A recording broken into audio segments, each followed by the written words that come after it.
Temas sensitivos. Hoy la Comisión de Presupuesto reanuda nuevamente el proyecto de presupuesto general del Estado, vigencia fiscal 2024. Una reducción de al menos 2.064 millones. Sin embargo, hay varios rubros en los cuales la tijera no ha pasado, entre ellos viáticos y dieta. Lo ponemos en contexto. Quiero ya enlazar a Ernesto Bazán, economista, con nosotros para entender un poquito más el tema y sobre todo la dinámica y sobre todo los tiempos, siendo un tiempo prácticamente contrarreloj para analizar un proyecto de presupuesto. Don Ernesto, gracias por acompañarnos. ¿Cómo está? Bienvenido, buen día. Muy buenos días, Icar. Muchas gracias por la invitación. A usted también. Rapidito, reanuda hoy la sesión de la comisión, pero yo quiero hablar de los tiempos y del momento en la cual una comisión tan importante toca un tema tan apremiante como el presupuesto general del Estado para estas fechas, don Ernesto. Sí, bueno, realmente la discusión, si bien es cierto, el proyecto ya llegó a la Asamblea la semana pasada, la discusión realmente va a comenzar hoy. Entonces, cuando nosotros vemos el poco tiempo que nos falta, realmente lo que denota es poca transparencia para que la población, la sociedad, quien es finalmente quien debe beneficiarse de los objetivos del presupuesto, pueda participar, pueda discutir, pueda aportar, o por último pueda enterarse adecuadamente de cómo funcionan los presupuestos. Entonces, ahí lo que tenemos es una observación de mal manejo de tiempos, ¿no? Aparte del tema de fondo, que es la estructura del presupuesto.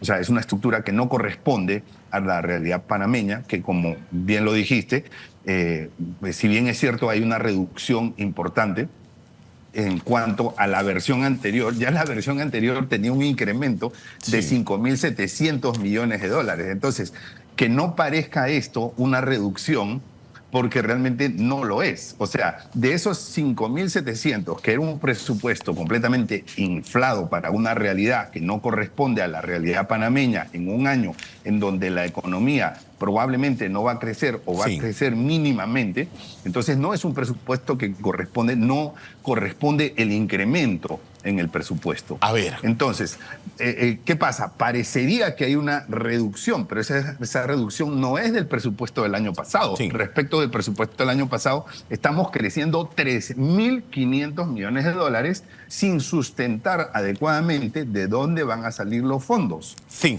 casualmente es el tema, o sea, la proyección, porque yo tengo que proyectar este presupuesto y saber exactamente con seguridad y mesura de dónde voy a sacar yo los fondos. ¿Se ha estudiado? Sí, bueno, hay un tema interesante. Cuando se aumentan los presupuestos, hay que aumentar dos lados del presupuesto. El lado de los gastos y las inversiones, el lado de los desembolsos, de los pagos, y hay que aumentar el lado de los ingresos y la recaudación. Esa parte quedó con una, digamos, enorme duda, porque en el presupuesto anterior había un rubro que decía ajustes, ¿no? Entonces, una de las cosas que nosotros los economistas hacemos es, bueno, ¿cuánto más vas a aumentar tus desembolsos y de dónde vas a sacar el dinero? Cuando nos fuimos a analizar la versión anterior del presupuesto, había un rubro, y está eso en el documento, que dice ajustes 4.000 millones de dólares. O sea, ¿qué significa eso? Que el Ministerio de Economía y Finanzas y el ministro Alexander no han dado cuenta a la población de dónde van a sacar esos 4.000 millones, porque no se puede sustentar en una cuenta ajustes 4.000 millones, o sea, esa magnitud de dinero no se puede sustentar en una sola línea con esa justificación, entre comillas, ajustes. Entonces, si a esos 4.000 millones nosotros le restamos la reducción, igual queda aproximadamente una disminución de, o más o menos del 50%, o sea, 2.000 millones que todavía no se han podido sustentar. ¿Y eso qué consecuencias va a tener? Eso va a significar que en el próximo año esos 2.000 vayan a incrementar el déficit. ¿Y eso qué va a significar? Que si se incrementa el déficit, se incrementa la deuda, que la deuda ya no da más. Estamos hiperendeudados, ya no podemos seguir endeudándonos. Entonces, eso va a tener una consecuencia y, desde mi punto de vista, es irresponsable. ¿Por qué es irresponsable? Porque el gobierno actual es el responsable de presentar, pero no es el responsable de justificar la ejecución del presupuesto. Eso le va a tocar a la siguiente administración. Recordemos que a mitad de año hay un cambio de régimen. Entonces, ellos presentan, gastan, pero después le toca dar justificaciones a la siguiente administración. Y eso es irresponsable. Yo quiero hablar de dos renglones importantes cuando se ejecuta un presupuesto. No solo cuando se traza, se ejecuta. Y son los niveles de austeridad y los niveles de contención del gasto. Porque estoy viendo rubros aquí ahora mismo, como viáticos y dietas, que siguen iguales. Hay viajes con viáticos de 400, de 600, dependiendo al lugar y también al continente en el cual se vaya. Y ni hablar de los alquileres. El 94 de las instituciones siguen rentando alquiler. ¿Cómo hacer para que ese punto sea de verdad más mesurado a un presupuesto que estamos sustentando? Sí, definitivamente tú has dado un punto clave, que es el de los alquileres.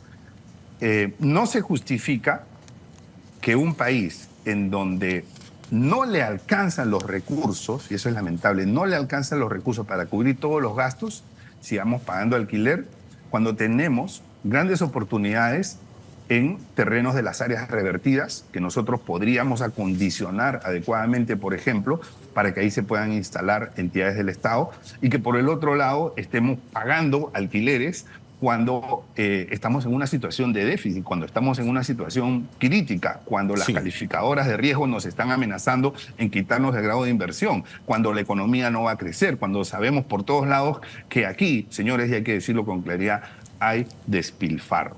Lo has dicho adecuadamente, con los viáticos, con las dietas. No vemos ninguna intención, y desafortunadamente no lo hemos visto en 4 años, no vemos ninguna intención de cambio en esta administración. Sí, ¿no? Mire. Entonces, digamos, estamos hablando de dietas, estamos hablando de viáticos, estamos hablando de asesorías, estamos hablando de consultoría que el Estado demanda de manera millonaria, estamos hablando de publicidad estatal innecesaria, estamos hablando de muchos rubros en donde se podrían recortar para dar un mensaje de que la situación del país ya no es la situación que nosotros teníamos hace algunos años. A ver, don Bassam, mire, la mayoría de las 94 instituciones del país alquilan locales. La mayoría, 94 instituciones. Yo estoy viendo aquí, en parte del desglose del presupuesto, también se contempla el pago de $500 en la dieta de los miembros de juntas directivas por sesión. Cada institución reconocerá un máximo de 1.000 por mes. Y yo conozco de casos en donde una funcionaria forma parte de alrededor de 4 a 5 juntas directivas y que sesionan, y cada vez que sesionan es dinero. O sea, un tema tan sensitivo como estos, los alquileres, los viáticos y las dietas, ¿cuándo se le pone cotos y todo el tiempo hablamos de austeridad en el gasto? Lo que pasa es que se habla de la austeridad, pero no se hace nada. O sea, digamos, yo estuve viendo unas declaraciones del ministro de Economía y Finanzas la semana pasada, precisamente en la Asamblea, ¿no? Y entonces lo que dice el ministro es una cosa, pero lo que hace el ministro es otra cosa. O sea, el ministro diciendo que no es posible, que tengamos que recurrir a financiamientos para poder financiar los gastos corrientes.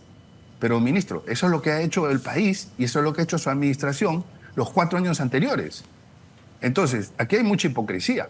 ¿Por qué? Porque se dice una cosa, pero se hace otra cosa. Entonces, mientras eso continúe, nosotros, los analistas independientes, podremos estar diciendo qué camino se puede tomar, pero desafortunadamente, mientras no haya una voluntad política, mientras no haya una intención real de cambio, desafortunadamente eso va a caer en oídos sordos. Sí, mire un aspecto. Semanas atrás, el Ejecutivo veta una iniciativa del Legislativo que tiene que ver con el tema de bonificaciones a los empleados de la Asamblea. Esta semana nos desayunamos a un contralor que modifica el reglamento interno de la Contraloría para dar bonificaciones de 10 años de antigüedad ahora a 3. Y no cualquier tipo de bonificaciones. O sea, bonificaciones y las bonificaciones. Este gobierno, incluido su contralor, ha entendido que semanas atrás hubo una segunda explosión social en esta administración de quinquenio, licenciado. Sí, desde mi punto de vista, no ha entendido el verdadero contexto socioeconómico del país. Y ahora que tocas el tema de la Contraloría, mira, yo no conozco, me puedo equivocar, ¿no? Tal vez existe, pero yo no conozco un caso importante en donde la Contraloría haya dicho, no, señores, esto tiene visos de corrupción, esto no puede seguir, esto lo vamos a parar, esto lo vamos a detener. O sea, no conozco grandes hallazgos hallazgos relevantes, Sí. trabajo relevante de la auditoría, de la Contraloría en estos 4 años de gobierno. Por lo menos yo no conozco. De repente me puedo equivocar y no estoy enterado, ¿no? Pero eso no se ha visto. ¿Qué cosa es lo que se ha visto? Se ha visto complacencia. ¿Por qué? Porque aquí todos sabemos de que las leyes pasan y la Contraloría firma, ¿no? Y no hemos visto esa oposición, no hemos visto ese contrapeso que por Constitución le corresponde a la Contraloría General. ¿Okay? No lo hemos visto. Entonces, lamentamos pues que ahora con este tipo de situaciones, repartiendo bonos, o sea, como si esto fuera, claro, es fácil gastarse el dinero que no es de ellos, porque el dinero no es de ellos, el dinero es de la sociedad panameña. Sí, ¿no? a ver. Entonces, ahí hay un gran componente de falta de responsabilidad también de parte de la Contraloría. Sí, una Contraloría que tampoco pudo advertir 25 violaciones a la Constitución que la Corte le dijo en su momento al Ejecutivo y al Legislativo cuando se firmó el contrato de ley entre el Estado y Minera Panamá. Algo tan sencillo. Recapitulando, me preocupa son los tiempos. Primero, contrarreloj. En estos momentos, la última semana que nos queda, un análisis de algo tan importantísimo como el presupuesto general del Estado y si el panameño común va a estar al tanto, al corriente de lo que está cocinando el Legislativo en materia de presupuesto. Liceo Bazán. Sí, bueno, desafortunadamente no hemos aprendido, y más la administración de gobierno no ha aprendido que la sociedad quiere transparencia. Es decir, hace poco nosotros tuvimos la famosa ley 406 y una de las cosas que agravó el enardecimiento de la población fue que esa ley salió al caballazo limpio. Fue al caballazo, es decir, en 4 días ya estaba promulgada, sancionada, en 4 días, ¿no? Entonces no hubo discusión, eso molestó muchísimo a la población y eso esta administración no ha entendido. ¿Por qué? Porque estamos a 5 días hábiles de que se termine el año y está pasando lo mismo. O sea, no hay discusión de presupuesto, la sociedad quiere enterarse, la sociedad quiere participar, la sociedad quiere conocer el manejo de los recursos que le pertenecen a la propia sociedad. Entonces, desafortunadamente se ha perdido, se ha desperdiciado una gran oportunidad de aprendizaje y de encauzamiento hacia una ruta de gobierno de mayor responsabilidad, de mayor transparencia, de mayor rendición de cuentas, que desafortunadamente es algo que no hemos tenido en estos últimos años. Bueno, Ernesto Bazán, economista con nosotros, entendiendo esta dinámica, presupuesto general del Estado, sobre todo sus diferentes rubros o componentes o renglones, que hay que estar, como decimos, ojo al Cristo, observando cómo se ventila esto ante el Legislativo. Gracias por acompañarnos ante todo y buen día. Muchísimas gracias. Ahí vas a esta hora.